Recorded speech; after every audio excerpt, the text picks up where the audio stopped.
தொடர் விடுமுறையையொட்டி குற்றால அருவிகளில் ஆர்ப்பரித்து கொட்டும் நீரில் குளிப்பதற்காக சுற்றுலா பயணிகள் மற்றும் ஐயப்ப பக்தர்கள் கூட்டம் அலைமோதி வருகிறது.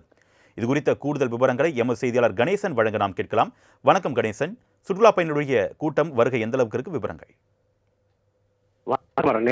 தமிழகத்தில் புகழ்பெற்று விளங்கக்கூடிய சுற்றுலா தலமாக தென்காசி மாவட்டம் மேற்கு தொடர்ச்சி மலை அடிவார பகுதியில் அமைந்துள்ளது குற்றாலம். இங்கு ஆண்டுதோறும் தெற்கு பருவமழை தொடங்கியது முதல் சீசன் களைகட்ட துவங்கும். அப்போது ஜூன், ஜூலை, ஆகஸ்ட் ஆகிய 3 மாத காலம் குற்றாலத்தில் உள்ள அனைத்து அருவிகளிலும் மூலிகை கலந்த நீர் ஆர்ப்பரித்து கொட்டும். மாசு கலக்காத இந்த நீரில் குளித்து மகிழ்வதற்காக தமிழகம் மட்டுமல்லாது பிற மாநிலங்கள், வெளிநாட்டினர் என பல லட்சக்கணக்கான சுற்றுலா பயணிகள் இங்கு வருகை இருந்து குளித்து மகிழ்வார்கள். இதே போன்று இந்த ஆண்டிற்கான குற்றால சீசன் கடந்த 3 மாதங்களுக்கு முன்பே நிறைவடைந்த நிலையிலும் அவ்வப்போது தென்காசி மாவட்டத்தின் பல்வேறு பகுதிகளிலும் மேற்கு தொடர்ச்சி மலை வனப்பகுதிகளிலும் பெய்து வந்த மழையின் காரணமாக இடைவிடாது கடந்த 8 மாத காலமாக குற்றாலத்தில் உள்ள அனைத்து அருவிகளிலும் நீர்வரத்து சீராக இருந்து வருகிறது. தற்போது குற்றாலத்தில் உள்ள அனைத்து அருவிகளிலும் நீர்வரத்து சீராக இருந்து வரும் நிலையில் இன்று அரையாண்டு தேர்வு நிறைவு பெற்று நாளை பள்ளி திறக்கக்கூடிய நிலையில் காலை முதலே சுற்றுலா பயணிகள் குடும்பத்துடன் கூட்டமாக வருகின்ற உள்ளனர். இதே போன்று வார விடுமுறை என்பதாலும் சுற்றுலா பயணிகள் கூட்டம் அதிகரித்து காணப்படுகிறது.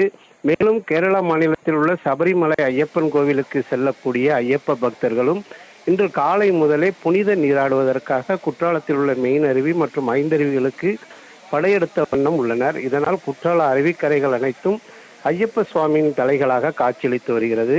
மேலும் அளவுக்கு அதிகமான கூட்டம் இங்கு வருகை தந்த போதிலும் சுற்றுலா பயணிகளுக்கான போதிய அடிப்படை வசதிகள் குற்றாலம் மெயின் அருவிக்கரை 5 அருவி பகுதிகளில் செய்து கொடுக்கப்படவில்லை என குற்றச்சாட்டும் எழுந்துள்ளது. இதனால் பெண்கள் உடை மாற்றுவதற்கு போதிய இடவசதி இல்லாமலும் மிகுந்த சிரமத்திற்கு ஆளாகி வருகின்றனர்.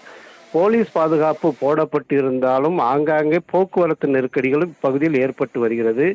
தற்போது தை மாதம் வரை ஐயப்பன் கோவிலுக்கு செல்லக்கூடிய ஐயப்ப பக்தர்களின் கூட்டம் நாளுக்கு நாள் அதிகரித்து வருவதால் குற்றாலத்தில் உள்ள மெயின் அருவி மற்றும் 5 அருவி உள்ளிட்ட அருவிகளில் ஐயப்ப பக்தர்களின் கூட்டம் நாளுக்கு நாள் அதிகரித்தே வருகிறது. அருணேஷ், விவரங்களுக்கு நன்றி கணேஷ்குமார்.